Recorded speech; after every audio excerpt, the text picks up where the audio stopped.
Mesdames et messieurs, Stéphane et Brigitte! Wouhou! Ça va? Oui. Merci beaucoup. Bonjour tout le monde. Ça va bien? C'est parce que j'ai le soleil d'en face. Moi, je suis habitué avec le soleil d'Haïti, mais là, celui-là, il est plus vraiment direct. Il est vraiment direct, donc j'ai un petit peu de difficulté à vous voir, mais je suis très content d'être avec vous ce matin. Ça fait du bien de vous revoir, de louer Dieu avec vous. Vous savez que 3 ans en Haïti, et c'est toute une expérience, et on va vous en parler un peu plus ce matin. Mais ça fait du bien. Une des choses qui nous frappe lorsqu'on revient au Québec, c'est d'écouter les chants. D'écouter les chants dans les églises. Pour nous, on est vraiment en retard, là. On est vraiment en retard. Nous, on chante encore fraîche, rosée, puis blanc que neige, mais on voit bien qu'on est rendu en 2016 et puis que ça a beaucoup changé. Mais ça fait du bien de louer Dieu avec vous. Et puis, on a beaucoup de bons témoignages pour vous ce matin. On aimerait prendre le temps de faire un petit rapport avec vous et on aimerait aussi partager un court passage à la parole de Dieu. Mais je vais laisser la priorité à Brigitte ce matin qui va vous présenter 2 petits vidéoclips et un petit témoignage aussi, un petit mot sur Maman, c'est la vie. Et après ça, je vais prendre la relève. Donc, je te laisse la place. OK. 1, 2, 1, 2.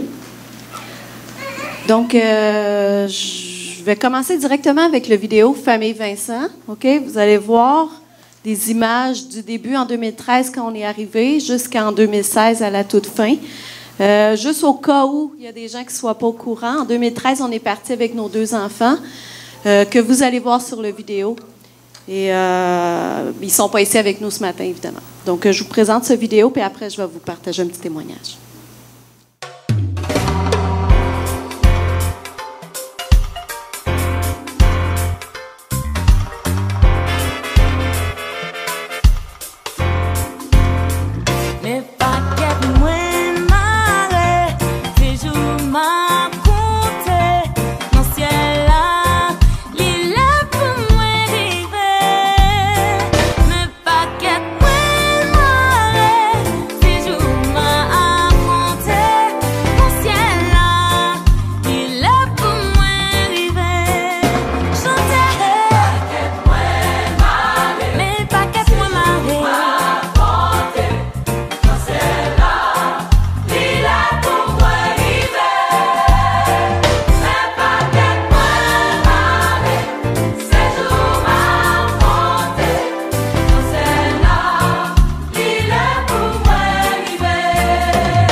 On a vécu toutes sortes d'aventures. On va vous raconter ça. Stéphane va vous raconter ça un peu ce matin.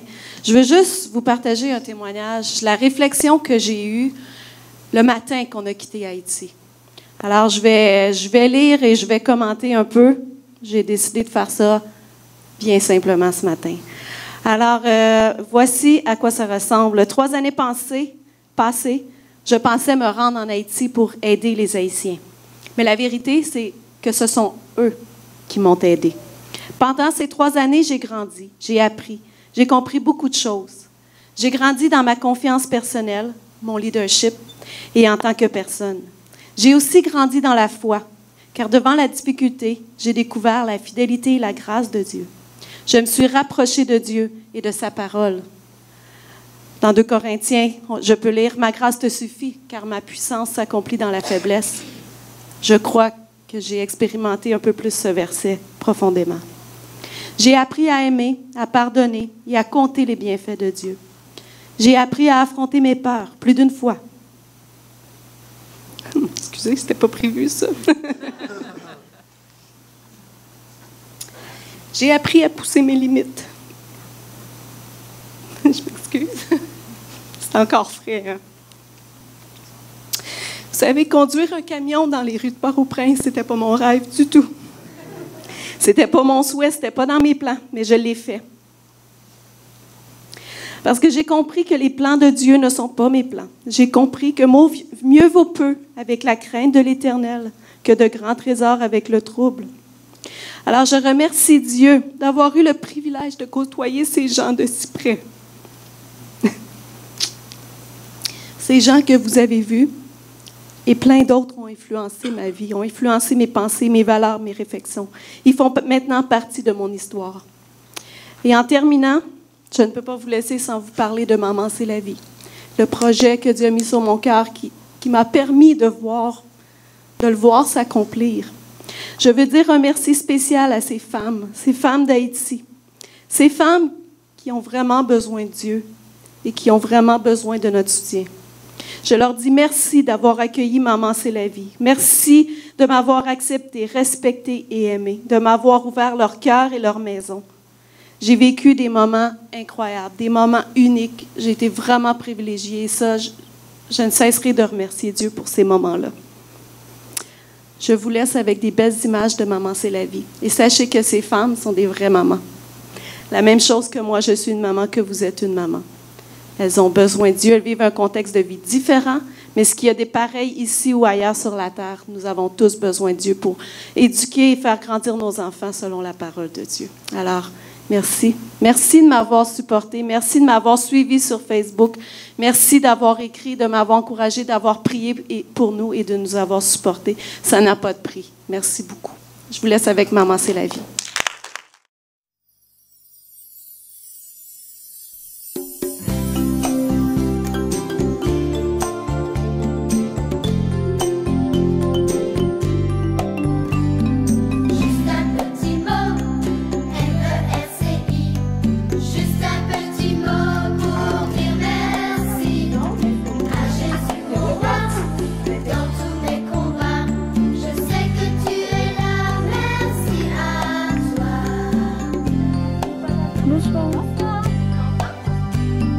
Juste un petit mot, M-E-R-C-I.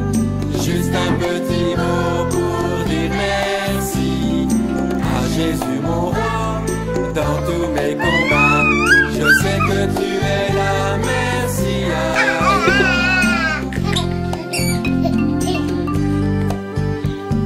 Juste un petit mot, M-E-R-C-I. Juste un petit mot pour dire merci à Jésus mon roi. Dans tous mes combats, je sais que tu es là, merci à toi.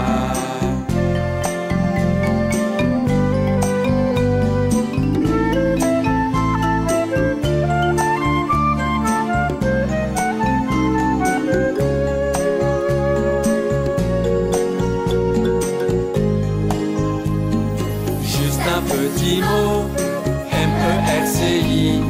Juste un petit mot pour dire merci à Jésus mon roi. Dans tous mes combats, je sais que tu es là, merci à toi.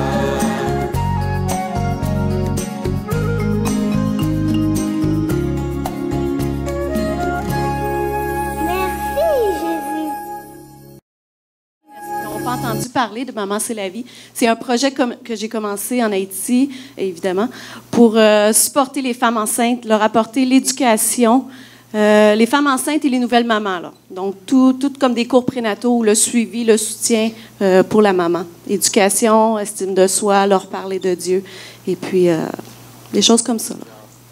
Si vous voulez en savoir plus, venez me voir, ça va me faire plaisir. Un, deux, ça va? OK, gloire à Dieu. Comme vous pouvez voir, on est... Et Brigitte et moi, on est encore un petit peu émotionnels. Ça fait seulement, 5-6 semaines qu'on est revenu d'Haïti. Et puis, c'est la première fois qu'on a l'occasion vraiment de partager ces témoignages depuis notre retour. On n'a pas visité aucune autre église, on n'a pas parlé devant aucune autre église avant vous. Donc, vous êtes les premiers ce matin. Vous êtes les premiers, vous êtes les privilégiés. Mais c'est sûr qu'il s'est passé beaucoup de choses en 3 ans. J'étais venu l'année passée durant ma tournée. On avait fait un rapport des 2 premières années.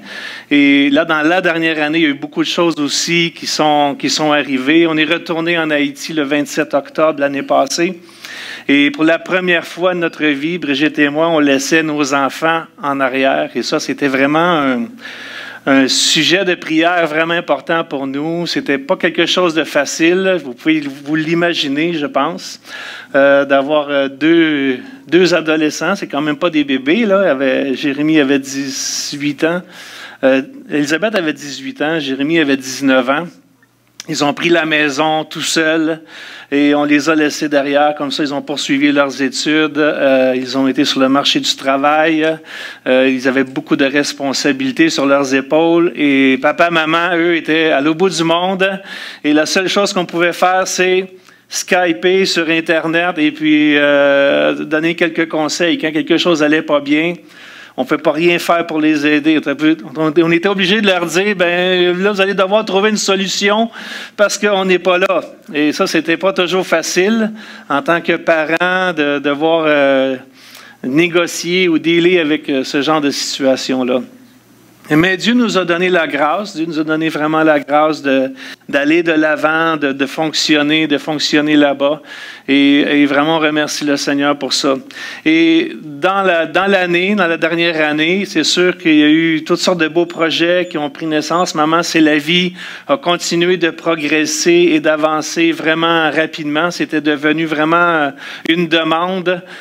Chaque fois que Brigitte sortait dans les quartiers où elle allait visiter des mamans, c'était pas long qu'il y avait 20, 30, 40 mamans qui se réunissaient avec leurs enfants.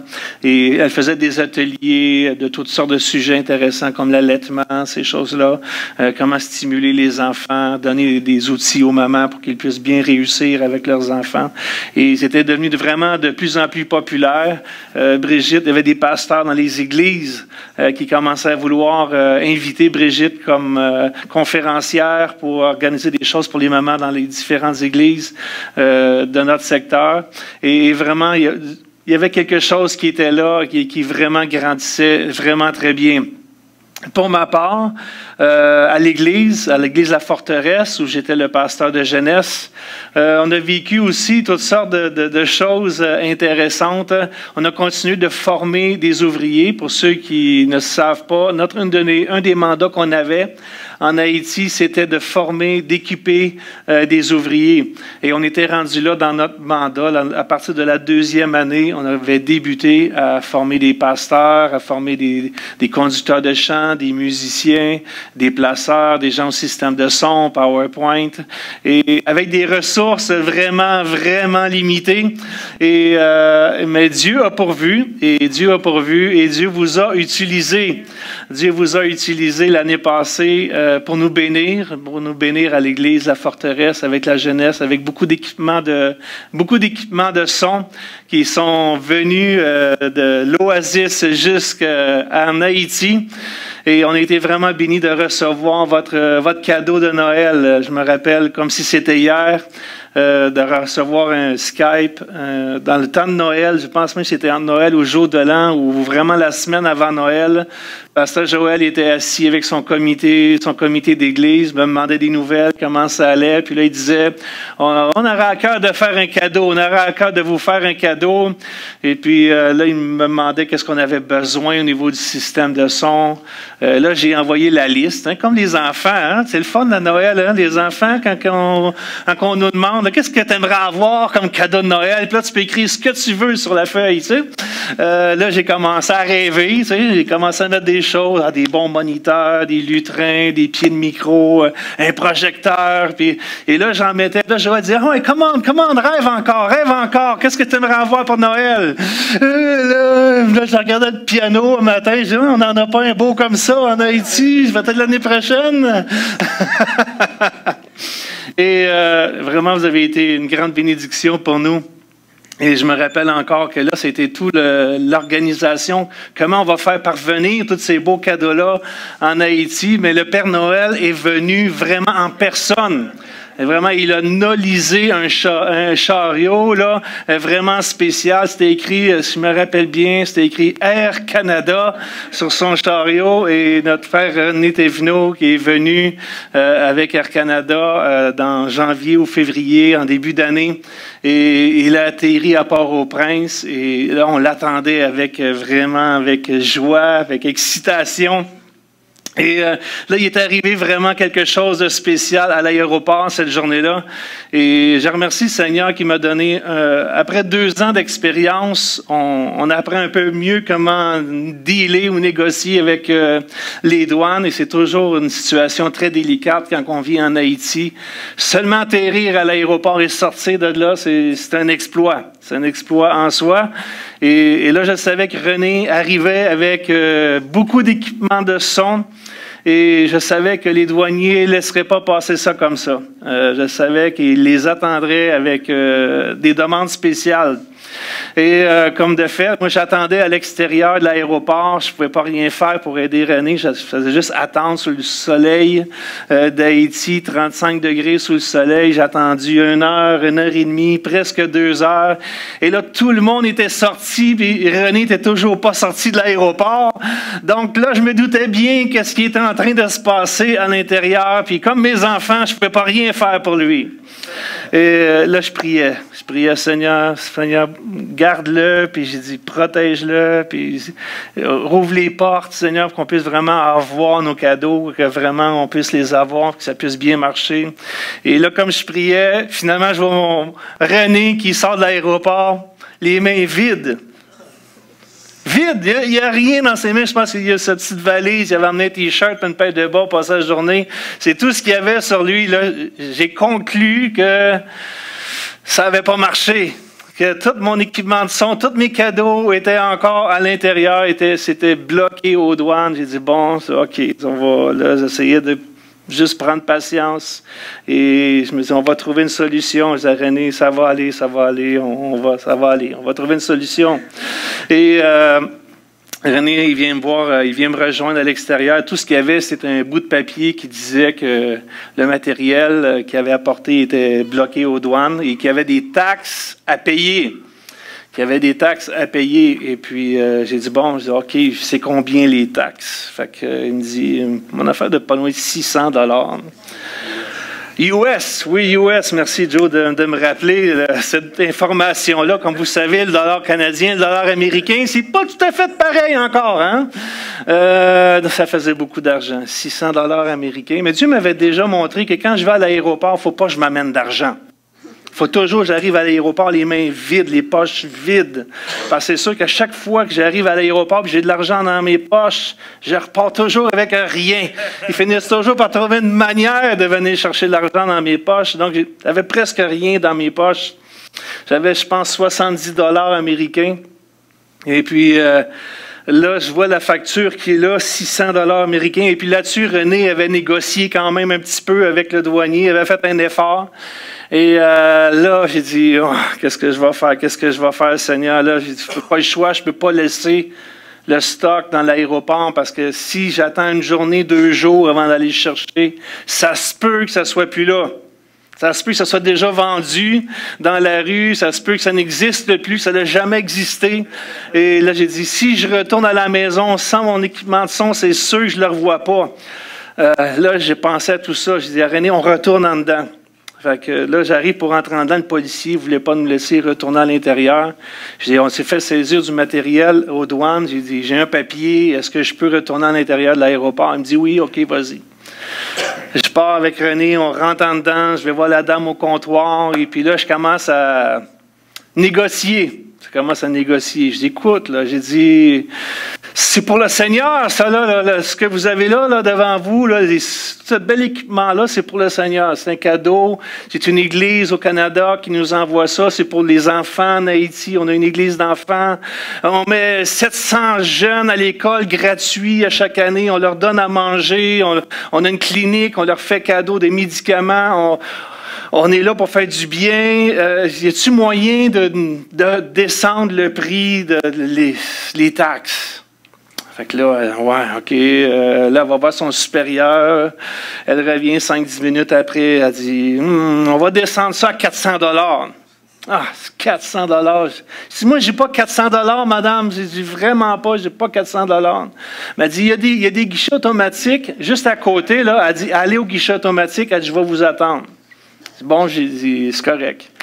Je pars, je m'en vais au guichet automatique, je sors ma carte, je rentre la carte dans la machine ne marche pas. La machine ne marche pas, j'essaie une deuxième fois, ça refuse de marcher. Et je comprends pas pourquoi. Et là, il y avait un monsieur qui était là, un responsable. J'ai dit, est-ce que tu peux venir m'aider? Je pense que ça ne fonctionne pas avec la machine. Il me dit non. Non, il ne voulait pas m'aider. OK. Il dit, il y en a une autre machine juste à côté. Je m'en vais à l'autre machine juste à côté. Je rentre ma carte encore une fois. Ça ne marche pas. Fait que là, écoute, j'essaye au moins. Là. Tu sais, je ne sais pas que je ne suis pas bien intentionné, mais j'essaye de trouver une solution parce qu'il faut que je retourne à la maison. Fait que là, je retourne voir la dame au comptoir. J'écoute, j'ai tout essayé. J'ai essayé les 2 guichets automatiques. Ça ne fonctionne pas, le système ne fonctionne pas. Fait que là, j'ai dit, écoute, moi, je suis pasteur. Là, je sors mon portefeuille et puis là, je sors ma carte de pasteur. Je suis un missionnaire des Assemblées de la Pentecôte du Canada et on est ici pour faire du bien. Puis là, je recommence encore à négocier. J'ai dit, moi, là, je vais vous donner tout ce que j'ai dans mes poches. Parce que je veux absolument retourner avec le système de son. C'est important, on en a besoin. Et là, je sors mon portefeuille, littéralement. Je sors mon portefeuille comme ça, là, je le rouvre, là, puis là, je le vire à l'envers, comme ça. Là. Je le secoue comme ça sur le comptoir. Il sort 3 billets de 20 $ en américain, plus un billet de 10 $. 70 $ j'avais. C'est tout ce que j'avais. Puis dans mon fond de poche, ici, j'avais des gourdes haïtiennes. J'avais peut-être l'équivalent de 5-10 $. J'ai vidé mes poches, j'ai sorti les fonds de mes poches devant elle. Là, j'ai dit, ça là, madame, là, j'ai dit, c'est tout ce que j'ai. C'est tout ce que j'ai. Puis là, René, lui, il commence à fouiller dans ses poches. Lui-ci, il sort un autre 20 ou 30 $ américains.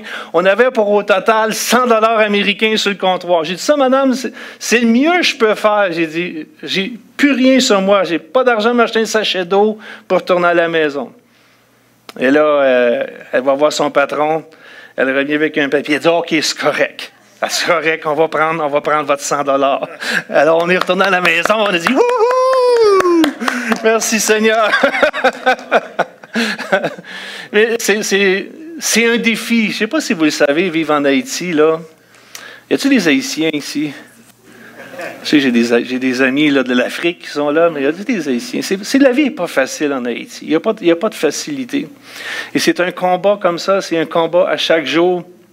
Et on veut vraiment vous remercier pour votre support, non seulement votre support financier, puis tous les beaux cadeaux que vous nous avez envoyés dans les 3 dernières années, mais pour vos prières, vos intercessions devant le trône de Dieu. On sait que vous êtes une Église qui aimait la prière, qui aimait l'intercession, le combat spirituel, et vraiment, on s'est senti vraiment supporté à travers ces 3 années-là. On veut vraiment vous dire merci pour tout ce que vous avez fait. Et l'année a continué comme ça, et j'ai plein d'anecdotes qui viennent dans ma tête là, ce matin. Et je me rappelle que pas longtemps après avoir reçu le système de son, on a eu un problème électrique à l'église. On se préparait à célébrer Pâques. Et on avait préparé une affaire là, multimédia. On était tellement content d'avoir du stock. On va faire quelque chose avec une vidéo et soundtrack. Et puis, on avait préparé quelque chose, Pasteur Michel et moi, pour les enfants, pour un genre de chorale, pièce de théâtre. Puis là, on avait sorti juste notre vieux stock pour les pratiques. On n'avait pas sorti notre beau stock. On gardait ça juste pour l'événement. Et chose qu'on ne savait pas, on commence à installer tout le système de son. On avait des petits moniteurs, on avait un projecteur, on avait même une télé sur le stage pour les paroles des chants pour les enfants. Et là, pendant qu'on est en train de faire la pratique générale pour la pièce de Pâques, tout le système de son a sauté sur le stage. Tout le matériel qu'il y avait sur le stage, tout a brûlé. Tout a brûlé. Il y avait deux ordinateurs portables, il y avait un petit moniteur, il y avait un projecteur, et tout a sauté. On ne sait pas pourquoi. Ça a pris 2 semaines avant qu'on trouve le problème à l'église. Finalement, j'ai trouvé le problème après avoir parlé avec mon beau-père qui est électricien. Je l'appelle, je dis, écoute, j'ai un problème d'électricité, je ne sais pas c'est quoi. Il dit, check le ground. C'est quoi ça, le ground? Regarde, là, dans la boîte électrique en haut, là, c'est un fil qui descend jusqu'à terre, là, puis il devrait avoir un poteau dans la terre, et puis il devrait être attaché après ça. Regarde ça! C'est la première affaire que tu dois regarder. Fait que là, je sors dehors, et puis il y avait un jeune à l'église qui s'occupe du bâtiment un peu, en formation. Je dis, viens avec moi, il faut qu'on trouve le ground. Et là, je vois un beau fil qui descend de la génératrice, qui descend jusqu'en bas, et là, je regarde en bas, qu'est-ce que je vois? Le fil est coupé. Il est rouillé, il était rouillé, il y avait du verre de gris après, le fil était coupé. Donc, il n'y avait plus de ground dans l'église. Donc, là, j'étais tout content d'avoir trouvé le problème.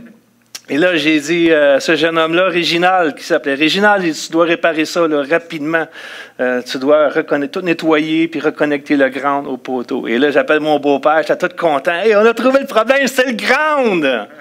Et là, on réessaye encore tout le système de son. J'ai dit, là, je ne vais pas sortir mon stock nœud, je vais faire des tests encore au cas où. Et là, je branche un autre ordinateur et là, je branche un fil de son là-dedans. Pow! Ça saute encore! Bon, là, ça a coûté 2 ordinateurs, un speaker, un projecteur. Là, je rappelle mon beau-père, j'ai dit, ça ne fonctionne pas encore. Il dit, check ton fil dans le mur, là. Il essaye chaque prise électrique, puis il doit y avoir quelque chose qui ne fonctionne pas. Fait que je suis son conseil, je défais chaque prise électrique, je regarde s'il n'y a pas un fil de coupé. Et là, j'arrive en dessous du stage. Il y avait des souris. Il y avait des souris et les souris ont mangé le fil qui alimentait tout le courant, toutes les prises électriques qu'il y avait sur le stage. Les souris avaient mangé tout l'isolant qu'il y avait sur les câbles. Et là, les fils, le feu était en train de prendre là-dedans. Lorsqu'on touchait au fil, les étincelles montaient. Et là, j'ai dit, OK, je pense qu'on a trouvé un autre problème. Et là, j'ai fabriqué une petite boîte électrique, j'ai reconnecté tout ça. Et là, finalement, on a réussi à régler le problème. Et j'étais tellement content qu'on n'avait pas brûlé le stock que l'Oasis nous avait envoyé. Mais en même temps, j'étais soulagé d'avoir le cadeau parce qu'il ne nous restait plus rien. On avait tout brûlé ce qu'on avait. Fait que là, on est reparti avec du beau stock neuf. Donc, merci beaucoup à l'Oasis. Donc, c'est ça, c'est juste des aventures qu'on peut vivre à chaque jour en Haïti. Il n'y a pas de facilité. Il n'y a pas de facilité. Et on a été bénis en janvier aussi. On a reçu une équipe des Gédéons qui sont venus faire d'évangélisation pendant 1 semaine à Port-au-Prince, là où on habitait. Et on est allé dans les écoles, on a évangélisé dans plusieurs écoles avec des Nouveaux Testaments. Et on a eu vraiment beaucoup de privilèges d'annoncer la bonne nouvelle de Jésus. Et beaucoup de jeunes ont remis des cartes avec email, avec contact. Ils étaient intéressés à en savoir plus. Et on a vraiment prié beaucoup pour ce projet-là. On a eu des équipes qui sont venues. On a eu une équipe de Ville-la-Salle qui est venue juste avant notre départ. Avec Annie Riendo, avec une équipe spéciale de 9 femmes qui sont venues à la maison pour travailler avec Maman, c'est la vie. Et donc, messieurs, vous pouvez vous imaginer que moi, j'étais seul à la maison avec 10 madames. Et on a échangé nos rôles. On a échangé nos rôles pendant 2 semaines. Brigitte allait faire du ministère avec l'équipe. Et moi, je faisais le ménage, je lavais les toilettes et je ramassais les cacas du chien. Et puis, je passais le balai, puis je préparais le dîner. Et là, j'ai dit non, je pense qu'on va retourner comme c'était avant. J'étais minoritaire, les gars. J'étais vraiment minoritaire et on a eu beaucoup de plaisir. C'était tellement drôle. On a eu beaucoup de plaisir et vraiment, on remercie le Seigneur pour ça. Une chose qui m'est arrivée vraiment de plus dramatique cette fois-ci, peut-être vous en avez entendu parler, c'est arrivé au mois de mars, le 15 mars dernier.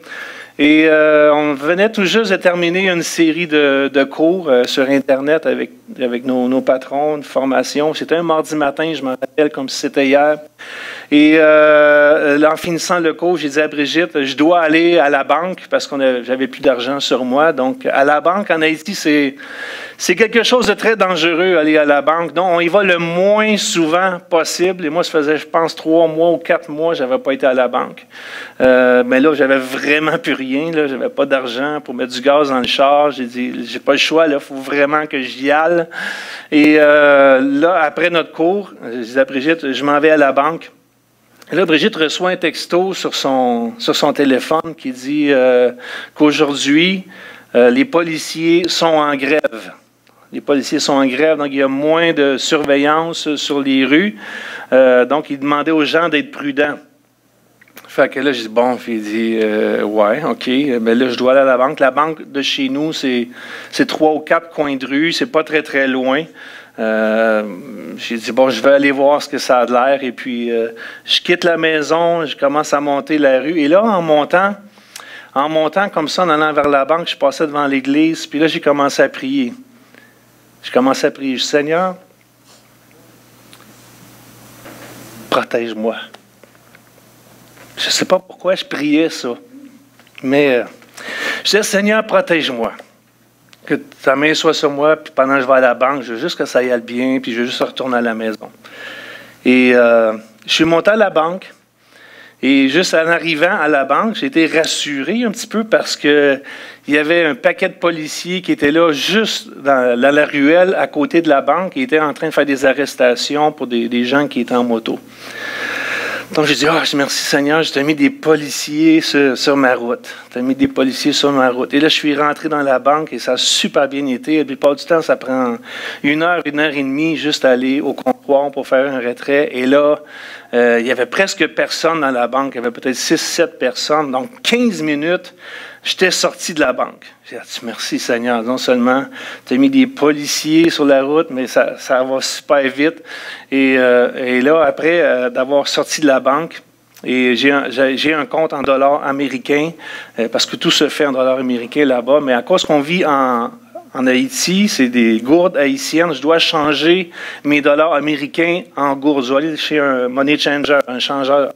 Et il y a un restaurant juste à côté de la banque, un grand restaurant, un restaurant assez populaire, on va là pour changer notre argent. Ils nous connaissent bien et ça fait plusieurs années qu'on va là et on va dans les bureaux en arrière, c'est protégé.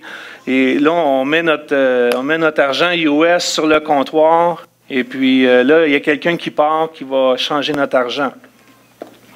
Et puis naturellement, des gourdes haïtiennes, on en a beaucoup pour $1 canadien. Okay? Environ, donner un chiffre approximatif, peut-être 50 gourdes pour $1 américain. Donc, vous pouvez imaginer, quand vous avez 3000 $ américains sur vous, ça fait des palettes. Ça fait des palettes d'argent avec d'élastique, là. Et c'est de l'argent que je ne peux même pas mettre dans mes poches. C'est trop gros pour mettre dans mes poches. Donc, ce qu'ils font au restaurant, c'est qu'ils mettent l'argent dans une boîte de gâteau. Une petite boîte de gâteau, une boîte de beignes environ. Et puis, ils mettent ça dans un sac de plastique du restaurant. Et puis là, on sort avec ça comme si on avait un gâteau avec nous. Et d'ailleurs, c'est un langage Pasteur Michel et moi, on utilise entre nous pour dire « je vais aller chercher du gâteau ». Hein? On sait ce que ça veut dire, on s'en va chercher de l'argent. Et là, la personne met tout ça dans le sac comme prévu. Et là, je sors du restaurant. Et là, j'embarque dans mon camion. Il me reste environ 2 coins de rue pour me rendre à la maison. Et là, je descends la côte, la rue, pour aller à la maison. Je passe devant l'église. Donc, je décide de m'arrêter à l'église parce qu'il y avait un jeune qui avait besoin d'un peu d'argent. Donc, je lui avais dit qu'aussitôt que j'irais à la banque, j'irais le voir. Et là, en m'arrêtant, me stationnant sur la route en avant, sur le trottoir en avant de l'église, une moto est arrivée par en arrière dans mon angle mort. Et pendant que je tournais la tête pour prendre un peu d'argent pour le jeune homme, je me suis retourné et là, le gars est allé avec son fusil et il me pointait, il avait son fusil sur ma tête. Alors, il me dit, donne-moi ton argent. Donne-moi ton argent. Donne-moi l'argent. Là, je ne parlais pas, j'ai eu comme réaction de juste pas parler. Je peux pas expliquer ce qui s'est passé. J'ai comme gelé. J'ai vraiment gelé. J'ai perdu un peu comme la notion de ce qui se passait. Et là, je me rappelle juste d'être descendu du camion et d'avoir levé mes mains en l'air comme ça, comme un vol à main. C'était un vol à main armée. Donc, j'ai levé mes mains en l'air comme ça. J'étais dans le milieu de la rue, les mains en l'air. Et là, le monsieur me demandait « Donne-moi ton argent, donne-moi ton argent. » Fait que je ne répondais pas, je ne parlais pas. Et l'autre qui était avec lui sur la moto a rentré dans le camion, commençait à fouiller partout dans le camion. Et j'avais caché l'argent dans le coffre à gants. Et là, il ne trouvait pas. À un moment donné, il a demandé « Donne-moi l'argent qui est dans le sachet blanc, qui est dans le sac blanc. » Donc, il savait que c'était de l'argent qu'il y avait dans mon sac. Comment il savait ça? Je ne sais pas. Selon moi, il y avait des contacts à l'intérieur du restaurant où quelqu'un m'a suivi. Je ne sais pas comment c'est, mais je sais que c'est des choses qui peuvent arriver. Et là, je ne parlais pas. Et la seule chose que je voyais des enfants. J'étais en face de l'église. La porte de l'église est en avant de moi. Il y a de l'école, il y a des enfants qui sont sur le trottoir qui me regardent. Et ils sont tous saisis de voir que le pasteur Stéphane est en train de se faire attaquer comme ça dans la rue. Des voitures sont arrêtées dans la rue. J'ai des voitures à droite, des voitures à gauche. La circulation est arrêtée. Des enfants sur le trottoir. Je suis dans le milieu de la rue. Puis finalement, ils trouvent l'argent dans mon coffre à gants. Ils prennent mon portefeuille, mes clés d'auto, mon téléphone. J'ai plus rien sur moi. Ils m'ont laissé mon linge pour retourner à la maison. C'est tout ce qu'ils m'ont laissé. Et c'est sûr que c'était vraiment un choc pour moi. J'ai été vraiment saisi par cet événement-là. Et quand je suis retourné à la maison, à pied parce que j'avais plus de clé de voiture. Et il me restait juste un coin de rue à marcher pour arriver à la maison. Et là, j'ai frappé dans le portail, puis j'avais pas les clés pour rentrer dans ma maison. Et là, Brigitte est venue m'ouvrir la porte, puis elle m'a vu, elle m'a dit « Qu'est-ce qui s'est passé? » Parce que j'étais blanc comme un drap. J'étais blanc comme un drap et je shakais comme ça. J'ai dit « Laisse-moi aller m'asseoir, puis je vais te raconter. » Tu sais? Et ça m'amène un peu au sujet que je vais vous partager ce matin. La prière. Et le titre de mon message ce matin, c'est « Y a-t-il une réponse? Y a-t-il une réponse à la prière? » Parce que moi, j'ai prié, et j'ai prié que Dieu me protège, et je ne sais pas elle est où la réponse. C'est une demi-réponse, on peut dire. Oui, Dieu m'a protégé, je suis avec vous ce matin. Hein, c'est vrai? Dieu m'a protégé, je suis avec vous ce matin. Beaucoup se sont fait assassiner comme ça en Haïti dans les semaines qui ont suivi. On a entendu qu'il y a des Américains qui se sont fait tirer, il y a des Suédois qui se sont fait tirer de la même manière. Ils arrivent avec une moto, c'est le chauffeur, le gars en arrière, il est armé, puis il accoste les étrangers, et puis il vide les poches. Puis après ça, il tire. Mais moi, ils ne m'ont pas tiré. Je dis merci Seigneur, je suis encore en vie. Mais est-ce que cette chose-là aurait pu être évitée? Est-ce que Dieu, tu m'as protégé, mais pourquoi c'est arrivé, ça? Pourquoi est-ce que c'est arrivé? Est-ce que Dieu permet ça? Est-ce que Dieu permet des choses comme ça d'arriver? Et il y en a beaucoup de questions, et souvent on n'a pas de réponse. Je ne sais pas si vous êtes comme moi ce matin. Est-ce qu'il y en a qui ont des questions ici ce matin? Vous n'avez jamais trouvé de réponse à vos questions? Oui, il y en a plusieurs. On vit beaucoup de situations. Ça peut être des situations dramatiques. Ça peut être au travail, à la maison, dans notre famille. Ça peut être la santé. On est attaqué dans notre corps par une maladie. Et puis on prie le Seigneur. On dit, Seigneur, fais quelque chose. Hein? Fais quelque chose dans ma vie. J'ai besoin de toi, Seigneur. Et puis on prie, puis on fait confiance au Seigneur. Puis des fois, on a des réponses. Puis des fois, on n'en a pas de réponse. Des fois, on n'en a pas de réponse. Puis j'aimerais vous en donner une ce matin, puis j'en ai pas encore. J'ai pas de réponse. J'essaie de comprendre ce qui est arrivé. Toute ma théologie, toute ma compréhension de Dieu, toute a été ébranlée Ça a été, je vous l'avoue ce matin, j'ai été ébranlé dans ma foi, j'ai été ébranlé dans ma compréhension de Dieu. Et je sais que Dieu est là, je sais que Dieu est fidèle, je sais que Dieu m'aime. Comme on l'a dit ce matin, c'est vrai ça, Dieu nous aime. Peu importe les circonstances de nos vies, Dieu t'aime ce matin. Dieu t'aime et Dieu demeurera toujours un Dieu d'amour. Dieu est amour et Dieu est fidèle. Et il y a des circonstances qui arrivent malgré tout ça qu'on n'arrive pas à mettre de bonnes réponses ou des réponses logiques. Moi, je suis un gars super logique. Joël me connaît bien. Je suis un gars... moi, je suis un cartésien. C'est pas... c'est ma personnalité. Et moi, 1 plus 1, ça fait 2. C'est pas plus compliqué que ça. Et dans ma vie, je suis comme ça. Je ne suis pas un extraverti vraiment, je suis plus un introverti et j'aime analyser, j'aime réfléchir, j'aime étudier les passages de la parole de Dieu, j'aime comprendre Dieu, j'aime trouver des trésors dans la parole de Dieu. Et là, pour une fois dans ma vie, j'arrive à un point où j'arrive pas à trouver la réponse. Et un jour, j'ai tombé sur un texte dans l'Évangile de Matthieu, dans le chapitre 8. Et là, ce qui est drôle dans ce chapitre-là, dans le chapitre 8 de Matthieu, c'est qu'il y a un paquet de monde dans ce chapitre-là qui prie Jésus. Qui prie Jésus et puis qui ont des réponses. Ils ont vraiment des réponses. Et c'est des gens vraiment que tu ne t'attendrais pas à ce qu'eux aient le privilège d'avoir une réponse. Mais ils reçoivent une réponse à leur prière. Et j'aimerais ça qu'on en regarde rapidement juste quelques-unes. Et j'aimerais vous donner comme devoir cette semaine de lire le Matthieu chapitre 8. Vous connaissez, pour ceux qui sont habitués avec la parole de Dieu, dans Matthieu 5, 6 et 7, on a justement le sermon sur la montagne. Et Jésus, après avoir terminé son sermon sur la montagne, il descend. Et lorsqu'il descend de la montagne, il y a un lépreux qui est là, qui attend Jésus.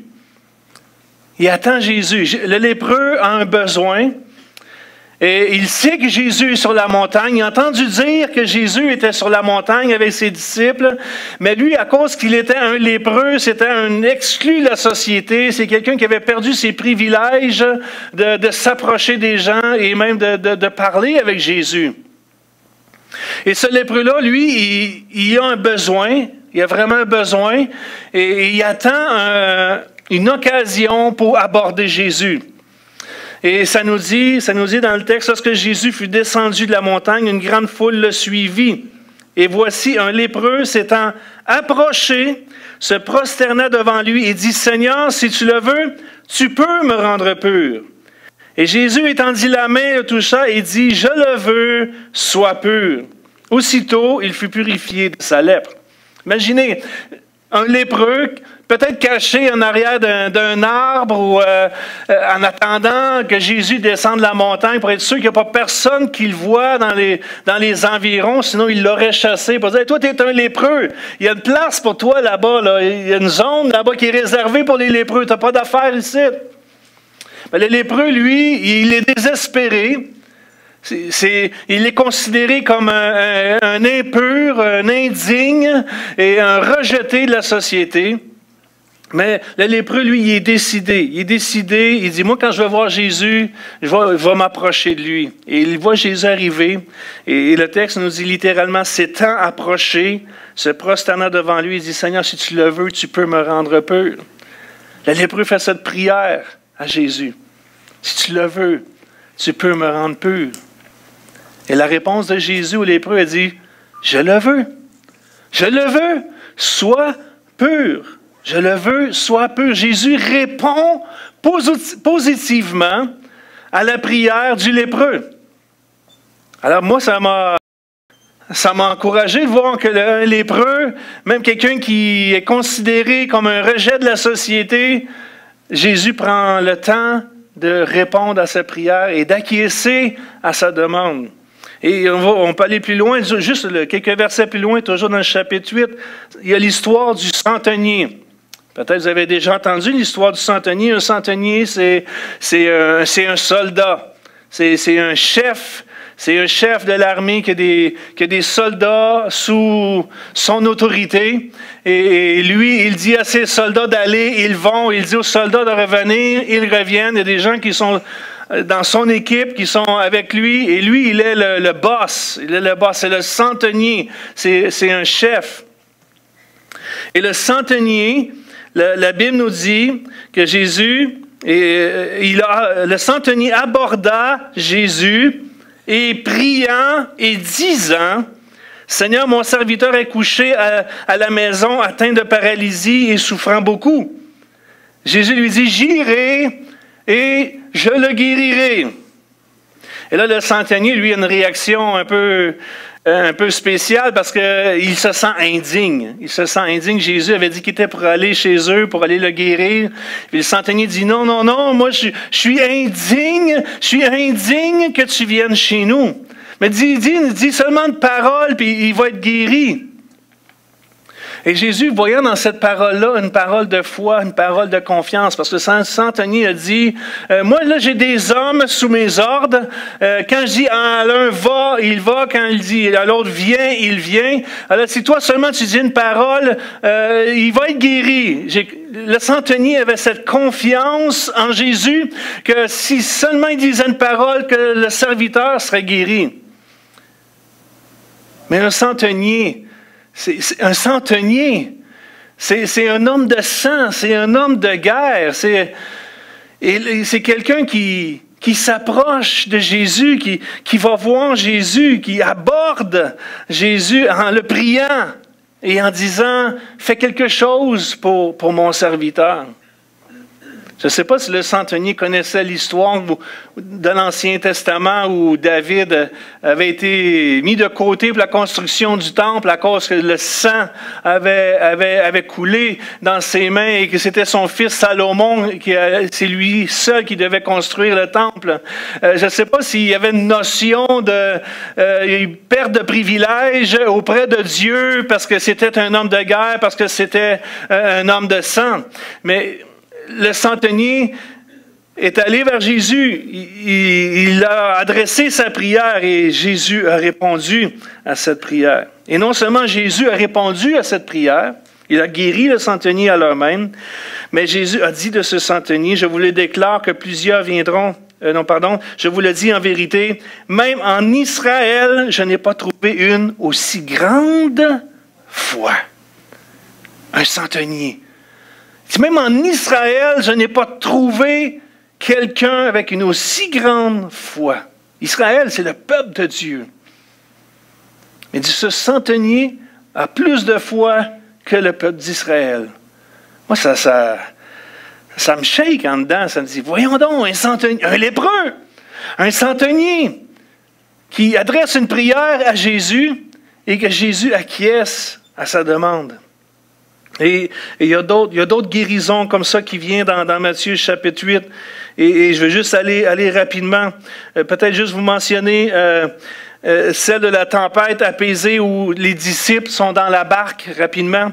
Et là, la tempête se lève. Jésus est couché dans le bateau. Il dort, il est fatigué de sa journée. Et à un moment donné, la tempête se lève et les disciples commencent à avoir peur pour leur vie. Et là, ils voient Jésus qui dort comme ça, qui fait rien pour eux. Et les disciples, apeurés, ils commencent à crier à Jésus, « Seigneur, Seigneur, sauve-nous! Sauve-nous! On va périr! Une fois, tu ne sais pas qu'on est en train de périr! » Et Jésus se lève et il dit à ses disciples, « Des gens de peu de foi. Hein, vous avez peur. Vous avez peur. Pourquoi avez-vous peur, gens de peu de foi? » Comment Jésus peut-il dire à un centenier, je n'ai jamais vu une aussi grande foi en Israël, et dire à ses disciples juste après, parce que vous avez eu peur, gens de peu de foi. Et Jésus, voyant leurs besoins, a calmé la tempête. Et Jésus a répondu à leur prière malgré leur manque de foi. Et c'est ça le point ce matin. Jésus répond à la prière malgré toutes nos faiblesses, malgré tous nos manquements, peu importe qui on est, Jésus est toujours présent pour répondre oui lorsque vient temps de répondre à la prière. Jésus est capable de répondre à un lépreux, à un centenier, aux disciples qui ont peu de foi. Et ce qui me met le plus à l'envers, là, c'est la dernière, et je veux aller rapidement sur celle-là aussi, mais très importante. Jésus est sur le territoire des Gadaréniens et guérit 2 démoniaques. Pas le guérit, c'est pas celui-là, excusez.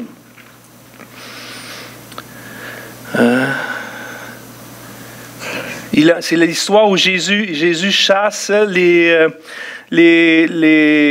démoniaques dans les pourceaux. Oui, c'est ça. Dans le verset 28, chapitre 8. 2 démoniaques sortant des sépulcres vinrent au-devant de lui. Ils étaient si furieux que personne n'osait passer par là. Et voici, ils s'écrièrent, « Qu'y a-t-il entre nous et toi, Fils de Dieu? » Et les démoniaques reconnaissaient même que c'était Jésus qui était le Fils de Dieu. « Es-tu venu ici pour nous tourmenter avant le temps? » Parce que les démoniaques savent qu'il va venir le temps où ils seront tourmentés pour l'éternité, mais le temps n'était pas encore venu. Et il y avait loin d'eux un grand troupeau de pourceaux qui paisait. Les démons priaient Jésus. Hey, wow! Verset 31, soulignez ça dans votre Bible. Les démons priaient Jésus. Ils ont fait une prière. Ils ont prié Jésus. Si tu nous chasses, envoie-nous dans ce troupeau de pourceaux. Et il leur dit, allez. Non seulement les démoniaques ont prié Jésus, mais Jésus a répondu à leur prière. Il dit, allez, c'est ça que vous voulez? Allez. Et on connaît l'histoire, le troupeau de pourceaux s'est jeté en bas de la falaise. Alors mon point, c'est celui-ci ce matin. Toi qui es ici, qui as des questions sans réponse, qui a des prières non répondues, comment peut-on réagir à ça? Jésus répond à un lépreux, à un centenier, à des disciples qui ont peu de foi, puis même aux démoniaques. Nous, est-ce qu'on est des enfants de Dieu ce matin? Est-ce que vous êtes tous des enfants de Dieu? Vous aimez Jésus? Comment à plus forte raison? Comment à plus forte raison le Seigneur désire répondre à nos prières ce matin? Quelquefois, il y a des questions sans réponse. Et c'est ça que j'avais comme fardeau sur mon cœur lorsque je méditais sur cette réunion ce matin. La pensée de mon cœur, c'était, il y a des gens ici, dans ce lieu, ce matin, vous êtes ébranlés de la même manière que moi j'ai été ébranlé. Ébranlés peut-être dans votre foi. Ébranlés dans votre compréhension de qui est Dieu. Vous vous demandez, il est où le Seigneur? Il est où le Seigneur dans ma situation? Et peut-être que ça ne paraît pas de l'extérieur. Vous venez à l'église le dimanche et tout a l'air à bien aller, mais à l'intérieur, il y a un combat, il y a un combat, il y a un combat féroce que vous êtes en train de livrer ce matin, puis c'est à vous que je pense présentement. C'est à vous que je pense présentement. Je crois vraiment que Dieu veut faire quelque chose avec votre vie. Dieu a un plan pour ta vie. Dieu a un plan. Dieu ne t'a pas oublié. Dieu ne t'a pas oublié. Peut-être tu as des questions ce matin. Tu as des remises en question. Puis à cause que tu n'as pas de réponse, il y a un doute qui s'est emparé de toi ce matin. Comme on a dit ce matin, il y a une chose est certaine. Dieu t'aime. Dieu t'aime. Et ça ne changera jamais, jamais. Dieu est fidèle. Dieu est fidèle. J'aimerais que vous penchiez vos têtes ce matin. Juste prendre une minute, juste pour que vous puissiez méditer là-dessus ce matin. Je veux que vous sachiez que vous êtes un enfant de Dieu. Et savez-vous ce que le diable fait? Savez-vous ce que le diable fait? Je sais parce qu'il fait la même affaire avec moi. Puis je suis à l'aise de vous le dire. Le diable, il vient, là, puis il vient souffler dans ton oreille. C'est parce que tu n'es pas un bon chrétien que ces choses-là t'arrivent. Tu n'es pas digne. Tu as des péchés dans ta vie encore. ça, c'est le diable qui vient souffler ça dans tes oreilles. C'est l'ennemi de ton âme qui cherche à te détruire, qui cherche à t'écraser. Et puis, il vient souffler ces paroles-là dans ta vie. Mais ça, le diable, c'est le père du mensonge. C'est le père du mensonge. C'est pas vrai, ça. C'est pas vrai, ça. Dieu t'aime ce matin. Dieu t'aime dans n'importe quelle circonstance. Je veux que tu le saches ce matin, que Dieu t'aime. Puis je veux que tu t'accroches ce matin. Que tu t'accroches à Dieu. Accroche-toi. Continue. Persévère. Dieu est en contrôle. Il faut que tu t'accroches au Seigneur. Laisse pas tomber. N'abandonne pas. Prends courage. Même s'il n'y a pas de réponse. Peut-être qu'il n'y en aura jamais de réponse. Je veux que tu le saches ce matin, il n'y en aura peut-être jamais de réponse. Attends pas la réponse. Elle ne viendra peut-être jamais la réponse. Mais accroche-toi à Dieu. Accroche-toi à Dieu. Fais-lui confiance. Dieu t'aime. Il veut prendre soin de toi. Seigneur, je te prie ce matin pour ceux et celles, Seigneur, qui passent des moments difficiles, Seigneur. Qui ont des combats à l'intérieur, Seigneur.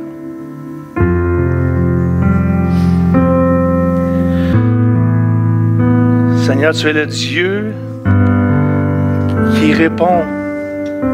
Tu es le Dieu fidèle. Et tu veux prendre soin, Seigneur. Tu veux prendre soin de nous, tes enfants, Seigneur. Seigneur, on a plus de valeur qu'un centenier. Plus de valeur, Seigneur, qu'un lépreux. Ou qu'un démoniaque, Seigneur Jésus. Je te prie, Seigneur, que toi qui es capable de répondre pour ces gens-là, Seigneur, à plus forte raison.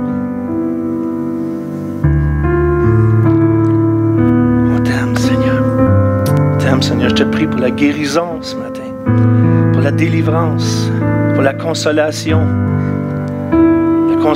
des cœurs, Seigneur, la consolation des cœurs, malgré toutes les belles choses qui peuvent arriver. Seigneur, toi, tu connais quand on est à la maison, Seigneur. Je te prie de venir visiter ceux et celles qui ont besoin de toi ce matin. Viens nous visiter, Seigneur.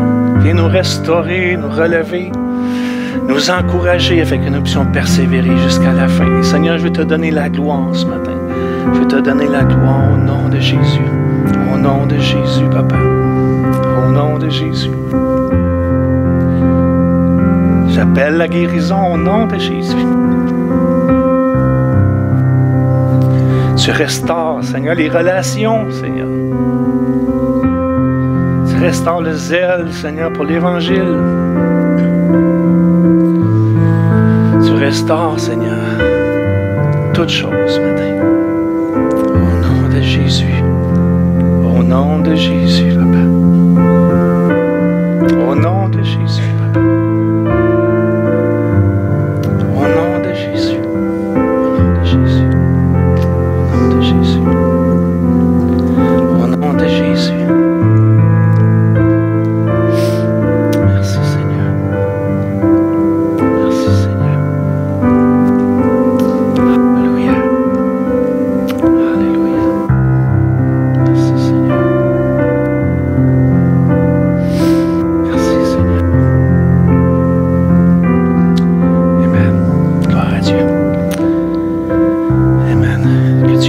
Abondamment ce matin.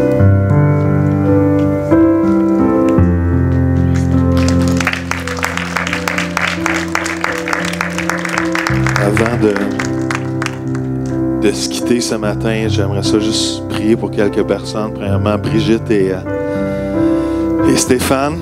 Je me rappelle quand j'ai appelé, on avait entendu la nouvelle, comment ça les avait bouleversés, cette aventure, puis on veut être là pour prier pour eux, pour ce changement de saison qui s'en vient pour eux. Vous savez pas, Stéphane et Brigitte vont prendre l'assistant pastorat avec Pasteur Guy à Saint-Hyacinthe. Il y a aussi quelqu'un qui passe à une autre saison de sa vie, c'est Sophie ce matin qui part à Bethel dans 2 semaines et qui s'en va étudier pendant 1 an. J'aimerais être à sa place, pouvoir retourner à être célibataire ou jeune marié, pas d'enfant. Non, c'est pas retourner.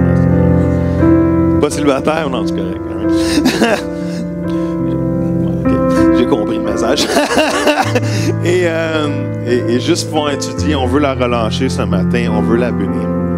Il y a aussi Michel puis Marie-France qui m'ont approché dernièrement en me disant qu'ils sentaient vraiment le fardeau de joindre leur père qui aide à repartir l'église à Otterburn Park. Et on veut les relâcher aussi. Je ne prierai pas pour tout le monde qui quitte notre église, mais quand les gens quittent parce qu'ils se sentent vraiment appelés et qu'ils prennent un mandat d'aller aider dans d'autres églises, on veut faire ça, on veut respecter ça et on veut honorer ça aussi. Alors,